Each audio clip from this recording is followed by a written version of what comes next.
Difícil imaginar uma cena mais paulista do que essa. 100.000 pessoas protestando embaixo de chuva na Praça da Sé. E toda vez que São Paulo se reúne nessa praça, a história do país pode mudar.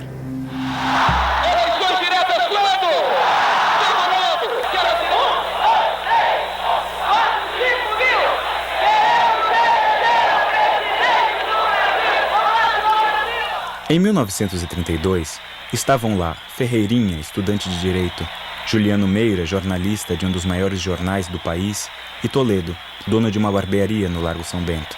Nenhum dos três imaginava que o protesto dos paulistas naquele 25 de janeiro de 32 acabaria levando o país a uma guerra sangrenta. Envolvendo mais de 200.000 homens, inclusive eles, armados de fuzis, metralhadoras e granadas. Uma guerra que empregaria artilharia pesada, combates aéreos, bombardeios de grandes cidades e até batalhas navais. Brasileiro contra brasileiro num confronto violentíssimo. E hoje, quase ninguém sabe que tudo isso aconteceu.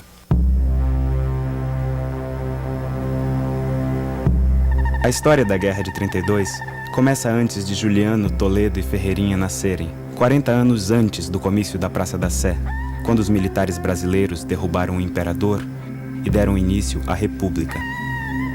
Por trás do golpe dos militares estavam os fazendeiros e comerciantes ligados ao café paulista. Naquele momento, São Paulo deixava de ser coadjuvante e passava a ator principal na história do Brasil.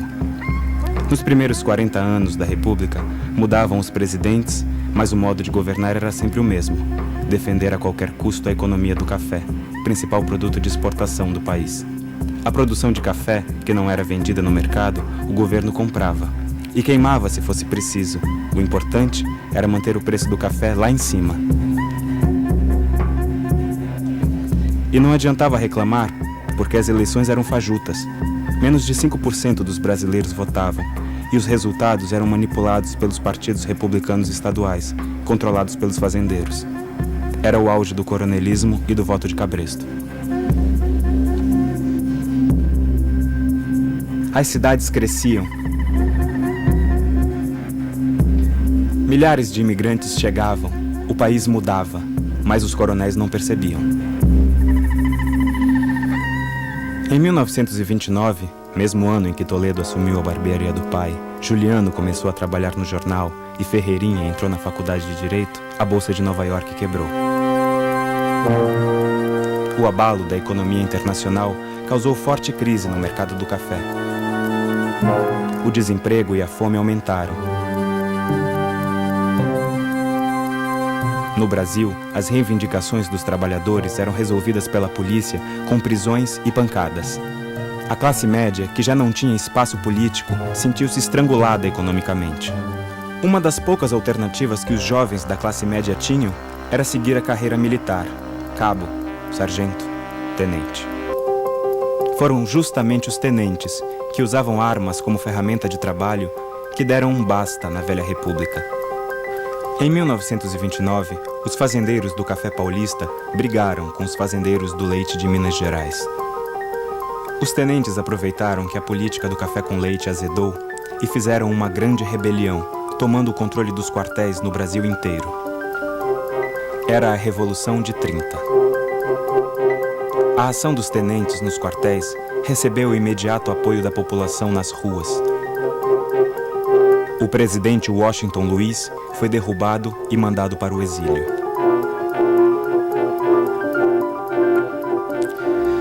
A República Velha morria, de morte matada, aos 41 anos de idade.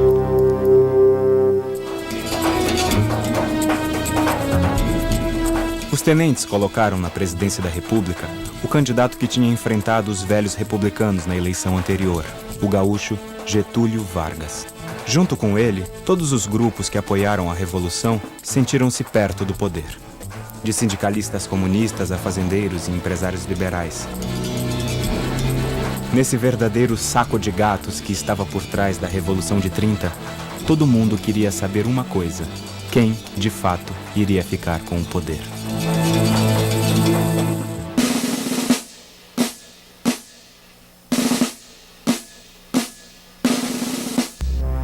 Em São Paulo, jovens liberais do Partido Democrático apoiaram a Revolução de 30. Por isso, esperavam que Getúlio nomeasse para o governo do estado Francisco Morato, homem do Partido Democrático. Em vez disso, Getúlio nomeou João Alberto, um tenente pernambucano que tinha participado da Revolução nos quartéis.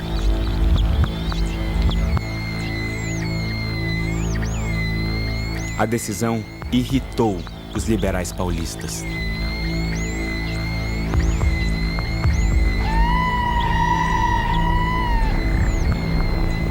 Nos 2 primeiros meses de governo, João Alberto autorizou um comício do Partido Comunista na Praça da Sé.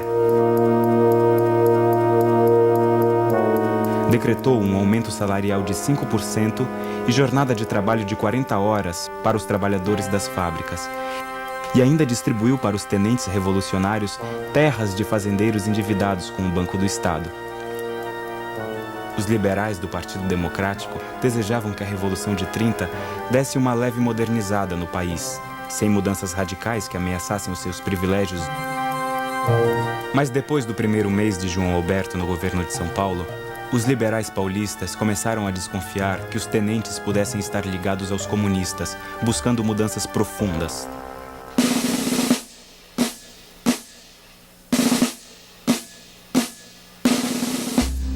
Não eram só as elites que estavam descontentes com o tenente interventor de São Paulo. Os pequenos comerciantes e funcionários públicos paulistas também se irritaram quando João Alberto começou a distribuir os cargos públicos do governo paulista entre os seus colegas militares que chegavam de outros estados.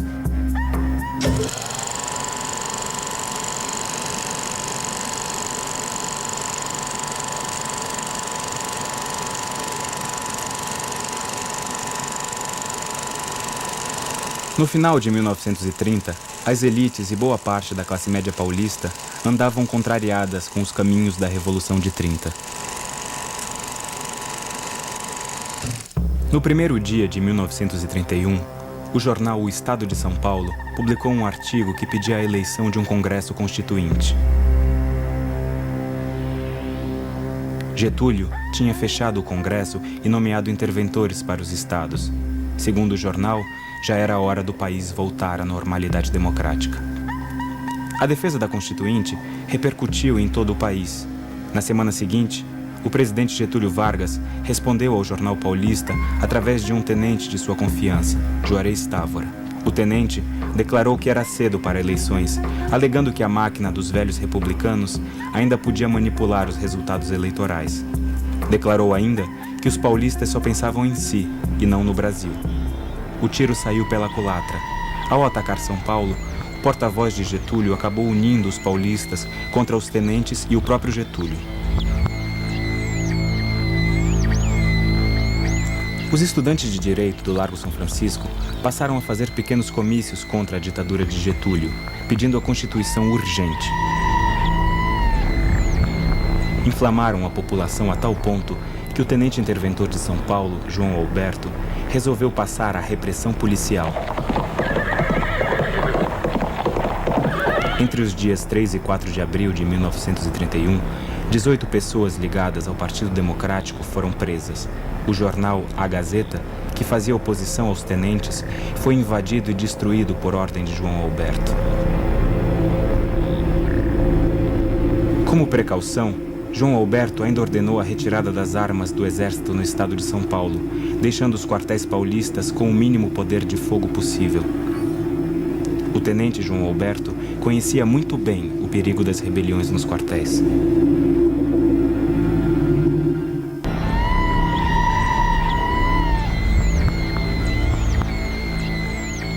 A causa paulista por eleições e Constituição ganhou adeptos no Rio Grande do Sul e no próprio Rio de Janeiro, capital do país na época. Getúlio e os tenentes viam o cerco se fechar contra eles. Para evitar que a casa caísse e acalmar os ânimos dos paulistas, Getúlio resolveu tirar João Alberto de São Paulo e nomeá-lo chefe de polícia no Rio. O novo interventor nomeado no lugar de João Alberto, Coronel Rabelo, também era ligado aos tenentes. Os liberais paulistas acharam que Getúlio estava trocando 6 por meia dúzia, tentando empurrá-los com a barriga. Em 17 de janeiro de 32, os liberais do Partido Democrático romperam de vez com Getúlio. Juntaram-se aos velhos republicanos da República Velha e fundaram a Frente Única, para lutar pela Constituição e um governador paulista. No dia 25 de janeiro, foi organizado um grande comício na Praça da Sé, contra os tenentes e a ditadura de Getúlio Vargas, a favor da Constituição.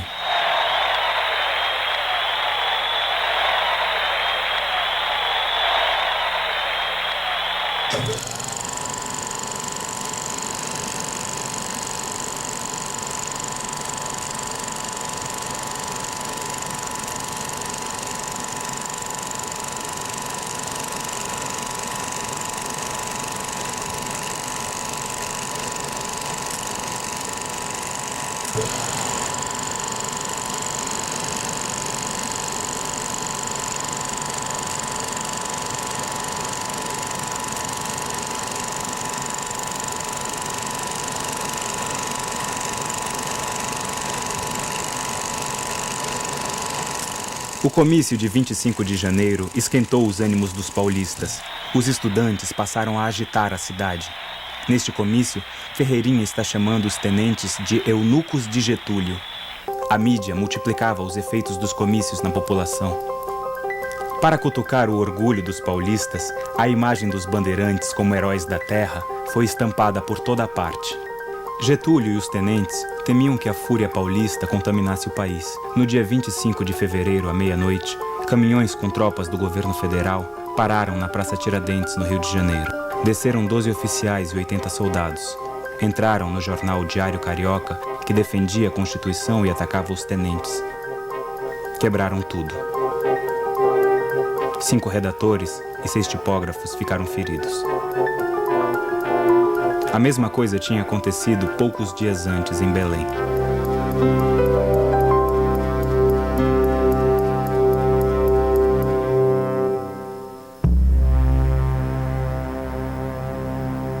As frentes de oposição paulista e gaúcha passaram a articular suas forças para derrubar Getúlio. O clima nas ruas contagiava os militares. Em diversos pontos do país, havia militares que não gostavam de ver os tenentes mandando mais que os generais. Em São Paulo, o general Isidoro Dias Lopes e o coronel Euclides Figueiredo conversavam com o general Bertoldo Klinger, do Mato Grosso. Preparavam um plano militar para uma rebelião contra os tenentes e Getúlio Vargas.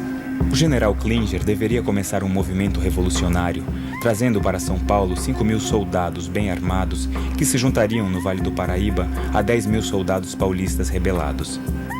O governador gaúcho, general Flores da Cunha, dizia que mandaria tropas gaúchas em apoio.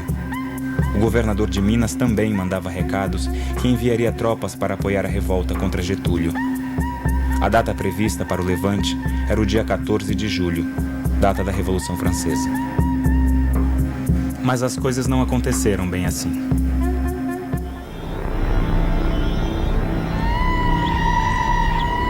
Boatos sobre a conspiração chegavam até o Rio. Para botar água fria na fervura, Getúlio prometeu ao país eleições e um congresso constituinte para o ano seguinte. Mas era tarde demais. No dia 22 de maio de 32, os estudantes paulistas organizaram vários comícios e passeatas pela Constituinte já. Invadiram cinemas, convocando a população, ocuparam a Rádio Record e discursaram para soldados na frente dos quartéis. Os caras pintadas daquela época eram um pouco mais exaltados que os de hoje. Empolgados com a participação popular, os estudantes armaram-se de fuzis e revólveres e resolveram invadir naquela mesma noite a sede política dos tenentes, na Praça da República.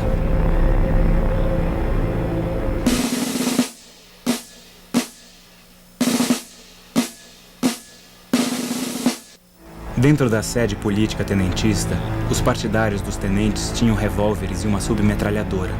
Os estudantes atacaram. Disparavam da Praça da República de peito aberto. Eram alvos fáceis para os tenentistas trancados no quarto andar. O tiroteio foi longo. Era muita gente, nós éramos muitos.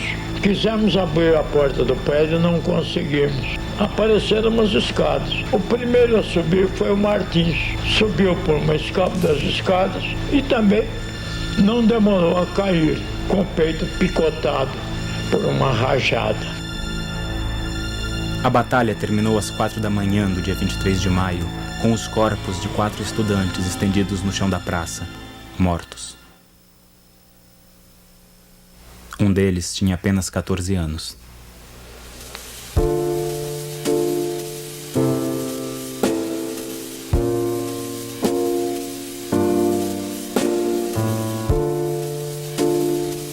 Naquele 23 de maio, São Paulo parou para o enterro dos 4 estudantes mortos.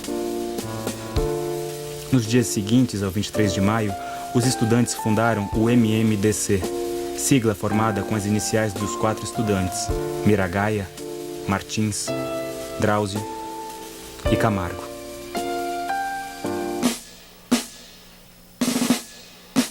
A missão do MMDC era conclamar a população à guerra e organizar a revolução.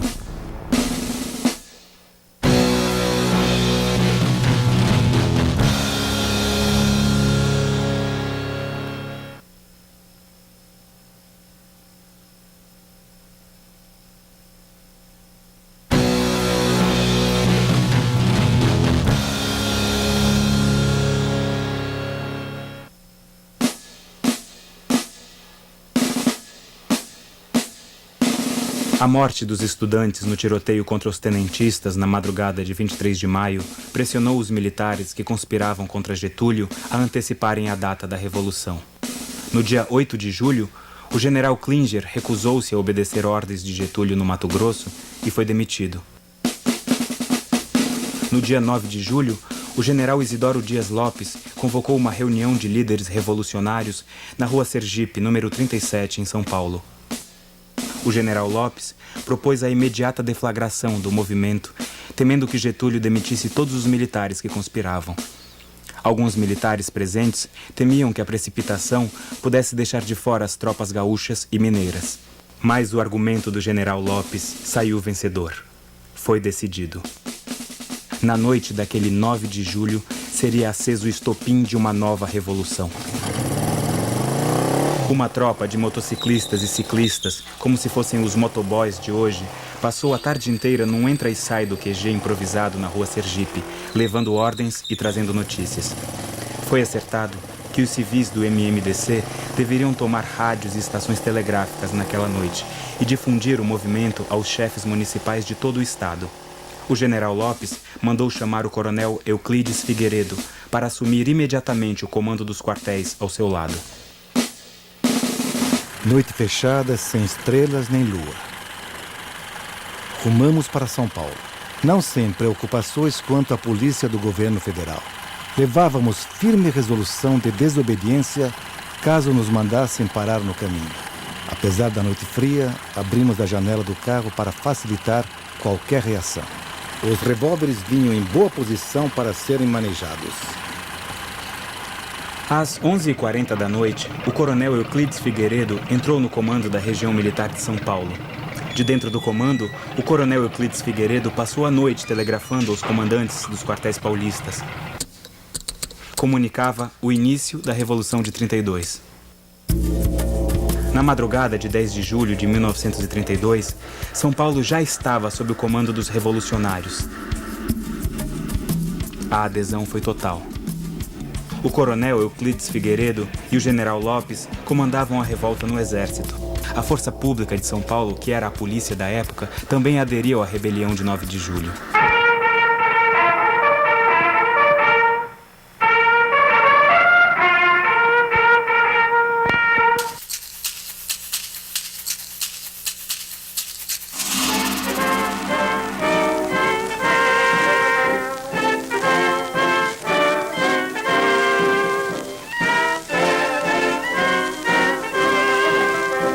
Ao amanhecer do dia 10, as primeiras tropas paulistas desfilavam pelas ruas da cidade para o delírio da multidão.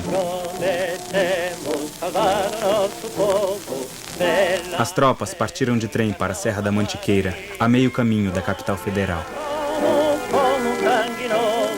De repente o trem parte e aquelas mulheres todas começaram a chorar copiosamente, porque afinal os maridos, os filhos, os irmãos iam para a guerra.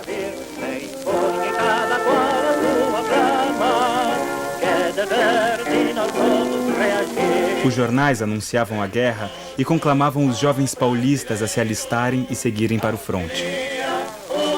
As noivas, as namoradas, incentivavam todas as pessoas para participarem. E agrediam os poucos moços que se viam na rua, se põe a saia, se não veste a farda, veste a saia.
Assim que o ex-interventor de São Paulo, tenente João Alberto, agora chefe de polícia no Rio, soube do levante paulista, mandou prender todos os homens ligados à causa paulista no Rio de Janeiro.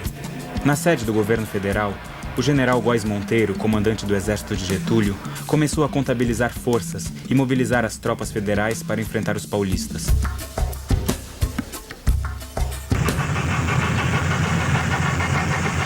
As tropas paulistas que saíram de trem sob o comando do coronel Euclides Figueiredo estacionaram na Serra da Mantiqueira e ocuparam o túnel da Estrada de Ferro Central do Brasil, ponto estratégico para o deslocamento de tropas entre Rio e São Paulo.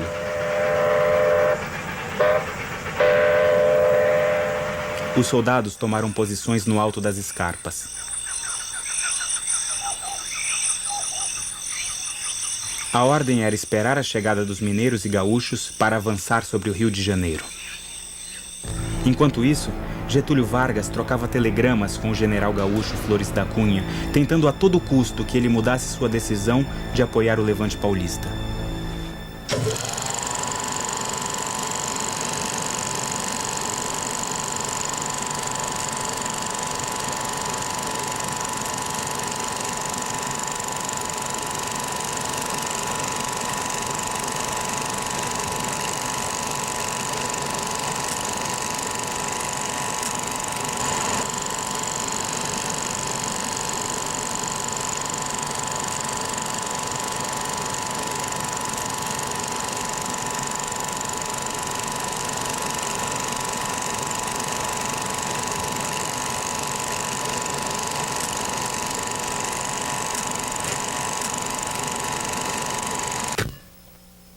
Marca o passo, soldado, não vê que esta terra foi ele quem fez. Depois de ocupar a região do túnel, o Comando Militar Paulista passou a enviar batalhões de voluntários e soldados da Força Pública para o sul do estado.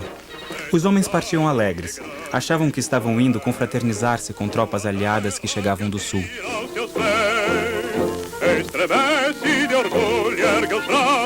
Mas assim que chegaram ao destino, o comando militar ordenou que cavassem trincheiras e ocupassem posições para um possível combate.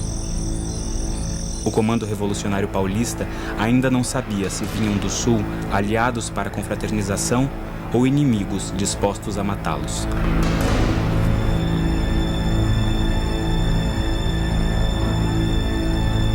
Em 12 de julho, o general Klinger finalmente chegou do Mato Grosso. Mas vinha acompanhado apenas de alguns oficiais. Como havia sido demitido antes da hora por Getúlio, o general Klinger não conseguiu levantar os quartéis. Por isso, as esperadas tropas de 5.000 soldados não vieram, nem a artilharia pesada que os comandantes paulistas tanto esperavam. Como se fosse pouco, do Rio de Janeiro ainda chegava mais uma notícia ameaçadora. navios de guerra da Marinha haviam partido da Baía da Guanabara em direção ao litoral paulista.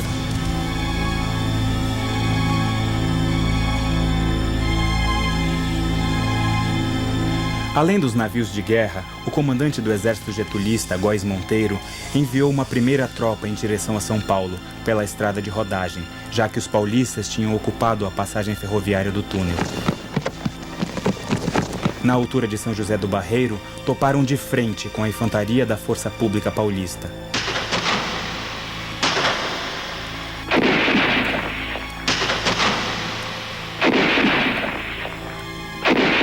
Cariocas e paulistas trocaram naquele 13 de julho os primeiros tiros da guerra. A tropa, enviada por Góes Monteiro, não conseguiu avançar pela rodovia e recuou. A guerra seria mais longa que os dois lados imaginavam.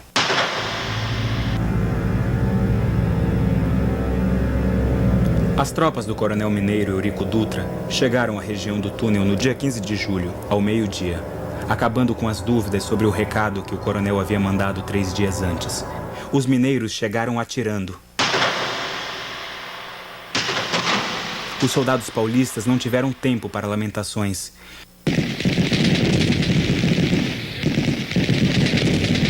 Metralhadoras e fuzis pipocaram de ambos os lados durante 4 dias seguidos.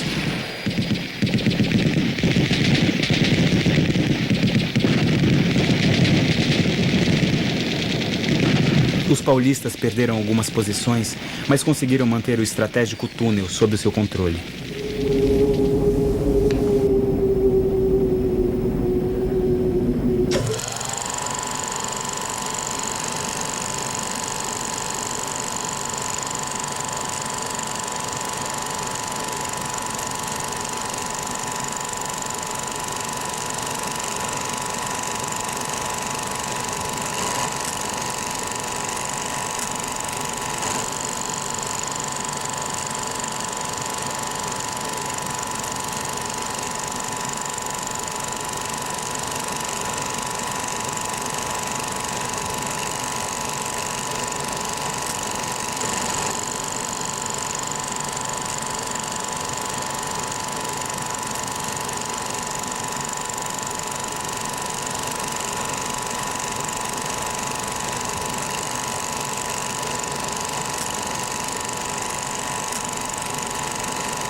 No dia 15 de julho, o delegado de Guaratinguetá, acompanhado de 15 civis armados, descobriu a presença de fuzileiros navais da Marinha de Getúlio na região de Cunha. Os fuzileiros haviam desembarcado em Paraty e subido a serra. No mesmo dia, os dois grupos entraram em combate. Ambos os lados receberam reforços e posicionaram metralhadoras para um longo conflito.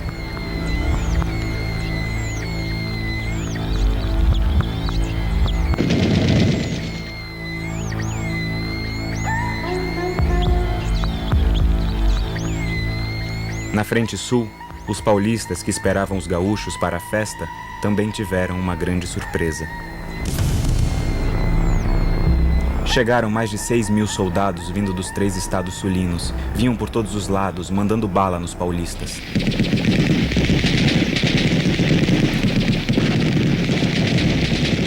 A cavalaria gaúcha era a mais temível força militar terrestre do Brasil.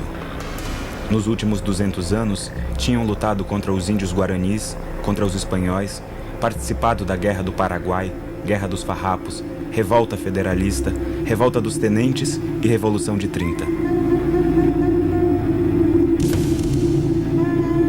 Era hábito, nas guerras gaúchas, degolar os prisioneiros vencidos.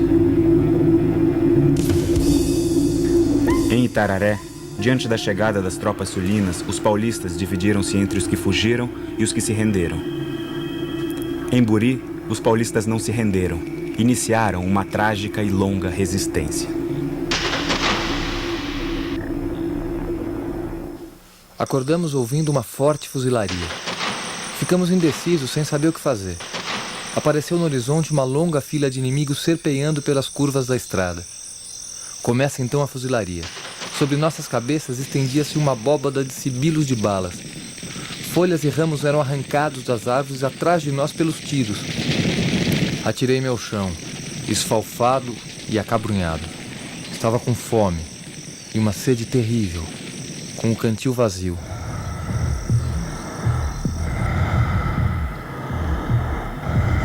Terminado o primeiro mês de guerra, o Comando Militar de São Paulo possuía um quadro nada animador da situação.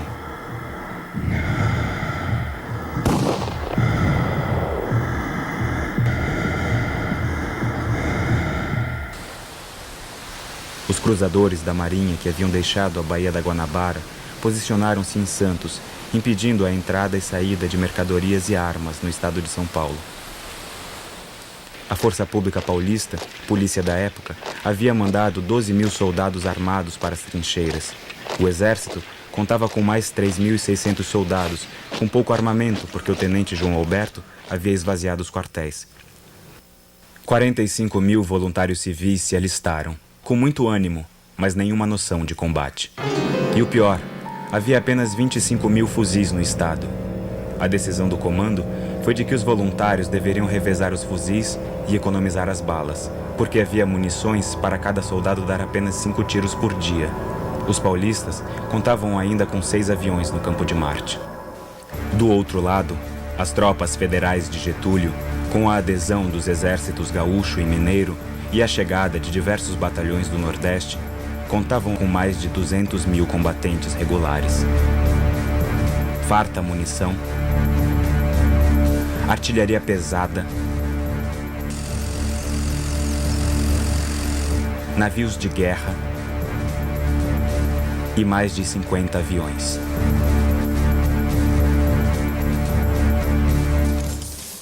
Apoiado por jornais e rádios, o Comando Paulista não relatava a dificuldade da situação para não esfriar os ânimos da população.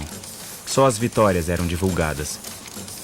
A imprensa de São Paulo, os jornais, que era o que predominava, controlados pelo governo, todos os dias nos diziam que as nossas tropas estavam avançando, ganhando, né?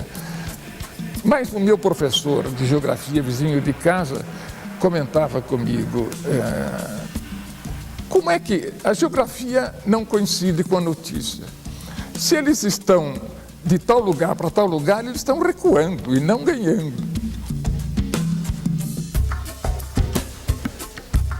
A riqueza suprema, a única riqueza que São Paulo quer, a vitória, a vitória, a vitória. Os feitos heróicos dos combatentes se espalhavam pelo estado com incrível rapidez. As derrotas corriam como boatos atribuídos a traidores.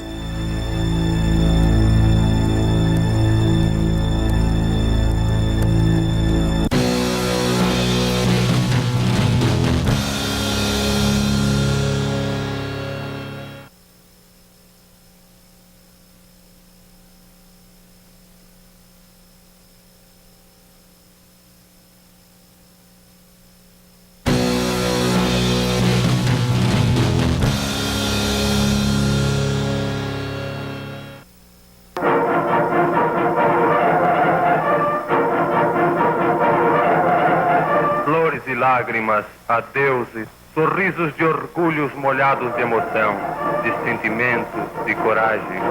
É a monção da glória que parte para a conquista da lei, em nome da lei, com um só lema, Constituição.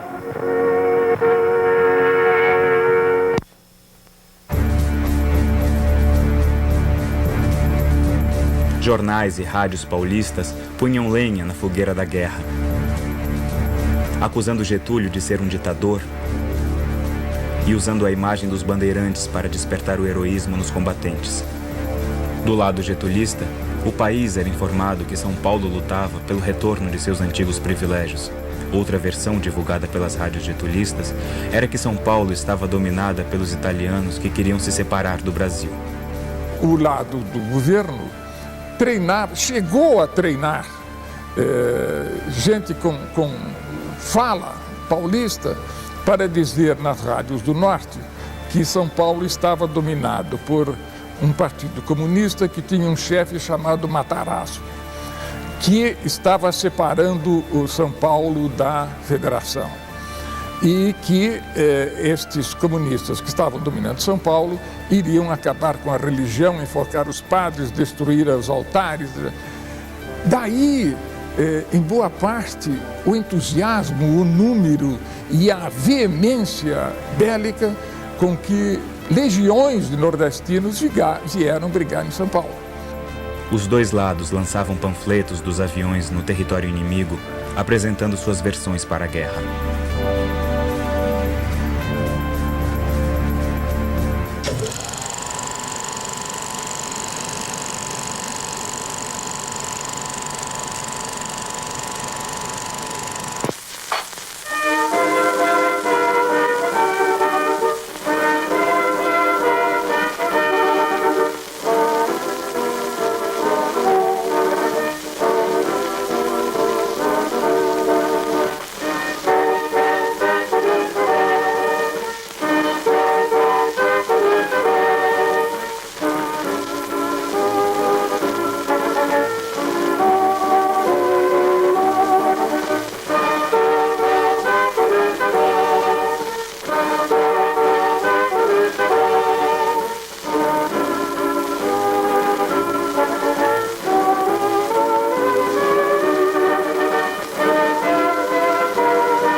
Quem pusesse a cabeça fora da trincheira tomava bala de metralhador, porque era uma chuva contínua de metralha. E por baixo desse guarda-chuva protetor, vinham os soldados do terceiro aéreo se arrastando para aproximar-se da trincheira para tomá-la de assalto. Porque nós não punhamos a cabeça fora da trincheira, mas com um espelho na ponta de um pau, punhamos o espelho assim e víamos quando os soldados se aproximavam. Nessa hora, granada em mão, tirava aquele grampo e de dentro da trincheira, sem pôr a cabeça para fora, jogávamos a granada em mão nos soldados.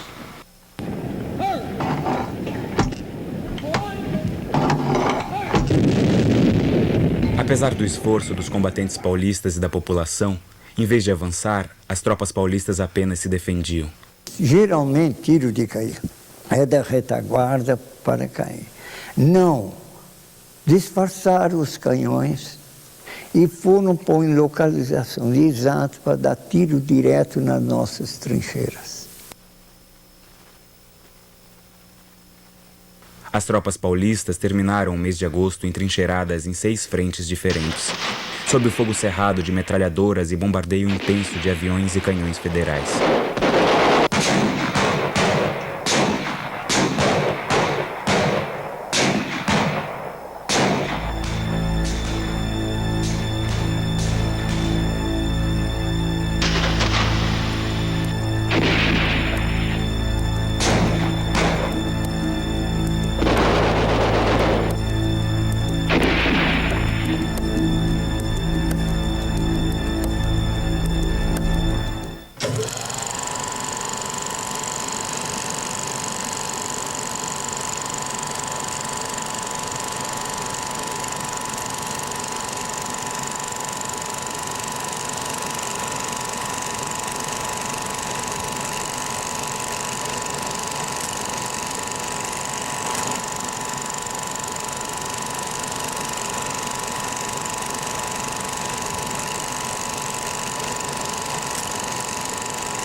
No dia 3 de setembro, hidroaviões do governo federal bombardearam o Forte Itaipu, em Santos, sede do quartel-general dos revolucionários. Poucos dias depois, os mesmos hidroaviões bombardearam a central elétrica de Cubatão, tentando cortar o fornecimento de eletricidade da capital.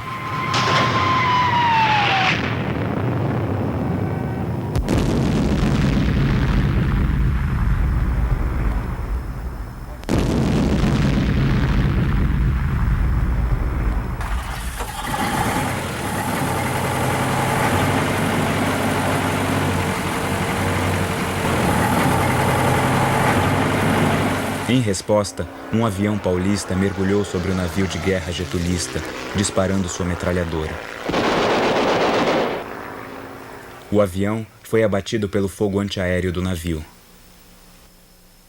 Morreram no mar o metralhador Mário Bittencourt e o piloto José Gomes.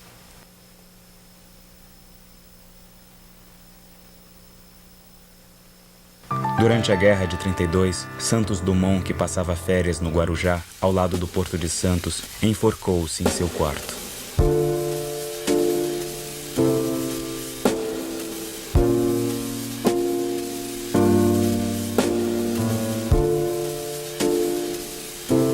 O inventor do avião havia declarado várias vezes que não suportava ver sua invenção utilizada para que irmãos se matassem.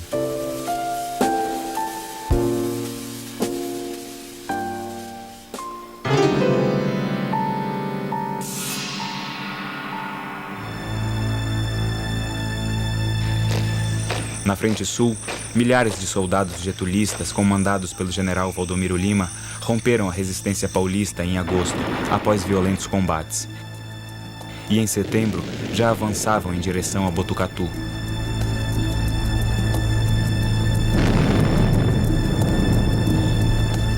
Uma noite de domingo, nós estávamos fazendo footing na Rua Amando, que era a rua principal da cidade, quando eu percebo o povo murmurando, gritando, correndo, e num minuto a rua esvaziou. E meu pai, que nunca se preocupou com os meus passeios noturnos, estava vindo para me apanhar. Vamos para casa depressa, depressa. Os gaúchos estão chegando. Eu disse, mas como? Nós estamos ganhando, estão aí entrando, né? Isto é, houve um choque entre a notícia e a realidade. Na frente mineira, os paulistas também perdiam posições. Em setembro, as tropas getulistas fechavam o cerco sobre Campinas.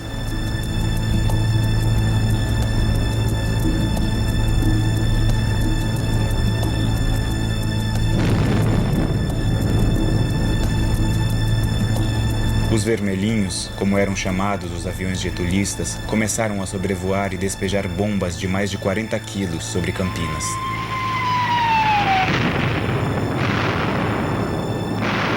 E quando vinha a sereia do jornal, tocava alto, forte, bastante quando vinha chegando os aviões. Eram 3 para jogar as bombas. E a gente se escondia embaixo da mesa. E muitos dos nossos atiradores de Campinas, da linha de tiro, etc., que não estavam na fronte, pegavam o fuzil que levavam para casa e atiravam nos aviões. O pátio de manobras, de onde partiam trens para o Vale do Paraíba, e o Largo da Estação foram os primeiros alvos. Uma residência foi atingida.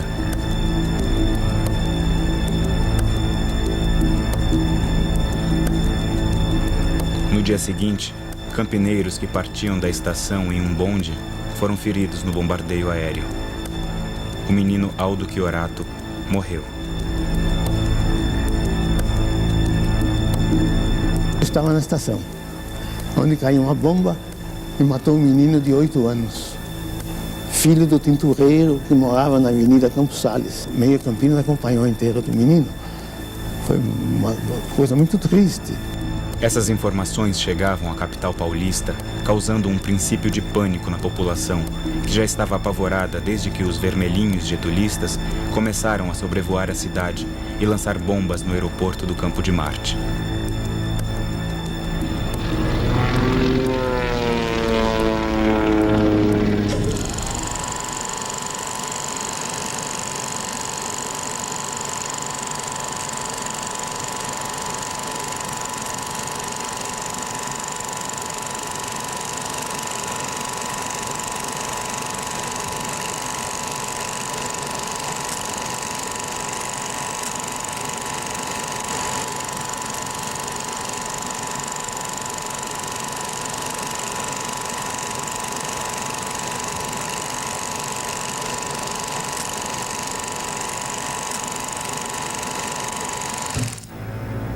No dia 12 de setembro, os paulistas perderam o túnel que as tropas do coronel Euclides haviam ocupado nos primeiros dias da Revolução.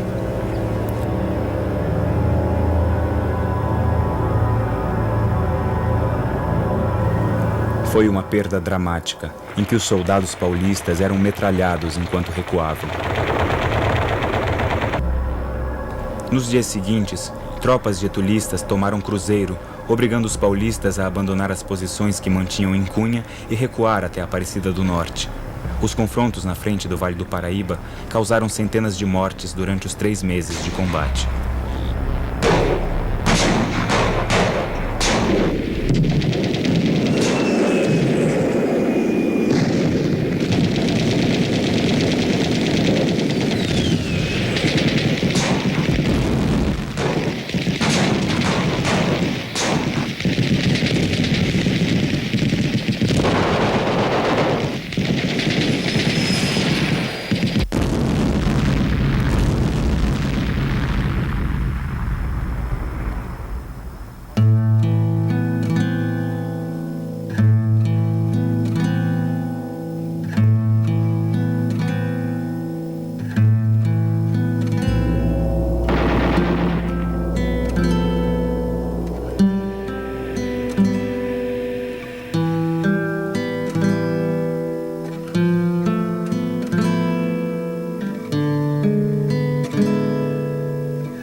No dia 24 de setembro, 2 aviões paulistas ainda atacaram as posições das tropas getulistas recém-conquistadas em Cruzeiro.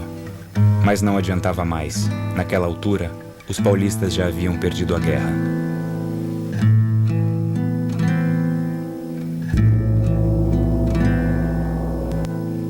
Rompidas todas as frentes, Campinas e Santos bombardeadas, o comando revolucionário e a população temiam o bombardeio e o ataque à cidade de São Paulo. A 1h da madrugada do dia 29 de setembro, o general Klinger passava um telegrama a Getúlio Vargas. Doutor Getúlio Vargas, com o fito de não causar à nação mais sacrifícios de vida nem danos materiais, o comando das forças constitucionalistas propõe imediata suspensão das hostilidades em todas as frentes, a fim de serem assentadas as medidas para o término da luta armada. General Berthold Klinger. Às 7h30 da manhã, chegava um telegrama com a resposta de Getúlio. General Klinger, acusando o recebimento vosso telegrama, respondo que para o fim nele proposto, deveis enviar emissário ao general Góes, para combinar com este as medidas necessárias ao encerramento das hostilidades. Getúlio Vargas. Os emissários de Klinger foram até Cruzeiro, onde o general Góes Monteiro havia postado seu comando. Góes Monteiro não aceitou o acordo proposto em que os 2 lados deveriam baixar armas. Exigia a rendição dos paulistas. O coronel Euclides Figueiredo, que havia recuado com suas tropas e estava entrincheirado perto de Aparecida, preferia lutar. Lideranças políticas em São Paulo também recusavam a rendição e defendiam a luta até o fim. Mas no dia 2 de outubro, o comandante da Força Pública Paulista, coronel Herculano de Carvalho, mandou seus 12.000 homens baixar armas e acatar a derrota. Sem eles, o coronel Euclides Figueiredo não podia mais resistir, mas ainda assim não aceitava a rendição. Enquanto nas trincheiras os paulistas se entregavam ou simplesmente retornavam para suas casas, o coronel Euclides decidiu partir para o Mato Grosso, onde os constitucionalistas ainda lutavam. Seguiu em um trem com 55 vagões, carregados com metralhadoras, canhões e tropas dispostas a continuar a luta. Atrás dos 55 vagões ia o trem blindado. Na madrugada de 3 de outubro, o coronel Euclides recebeu informações que o coronel Herculano de Carvalho havia entrado em entendimento com Góes Monteiro. As tropas da própria Força Pública Paulista tomavam posições para impedir sua passagem de trem por Jacareí. Euclides e seus homens abandonaram o trem no caminho e se dispersaram. A guerra acabava.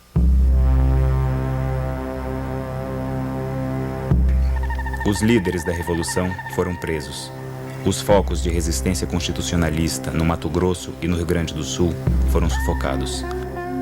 Os homens da Força Pública Paulista, comandados pelo coronel Herculano de Carvalho, mudaram definitivamente de lado e passaram a obedecer Getúlio. Reprimiram o agrupamento de paulistas nas ruas e desarmaram os voluntários que voltavam para a cidade de São Paulo. No dia 6 de outubro, o general Valdomiro Lima, que comandou a vitória getulista no Sul, foi nomeado governador de São Paulo por Getúlio Vargas.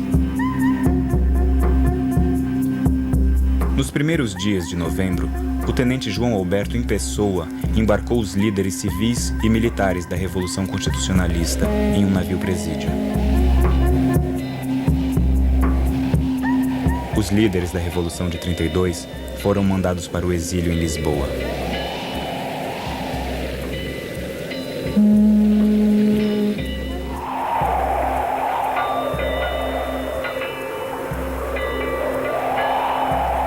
Os líderes partiram, mas a defesa da Constituição ficou. A luta por eleições e a promulgação de uma Constituinte tinha espalhado raízes em todo o país.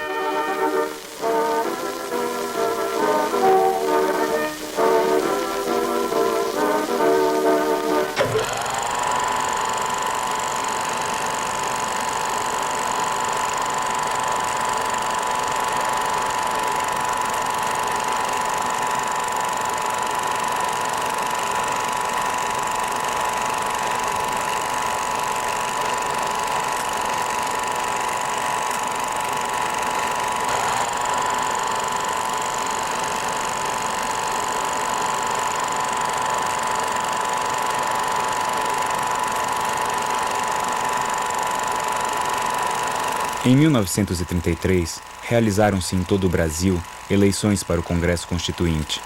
Em 34, a nova Constituição foi aprovada. Em 37, Getúlio fechou novamente o Congresso e instituiu uma ditadura que durou 8 anos.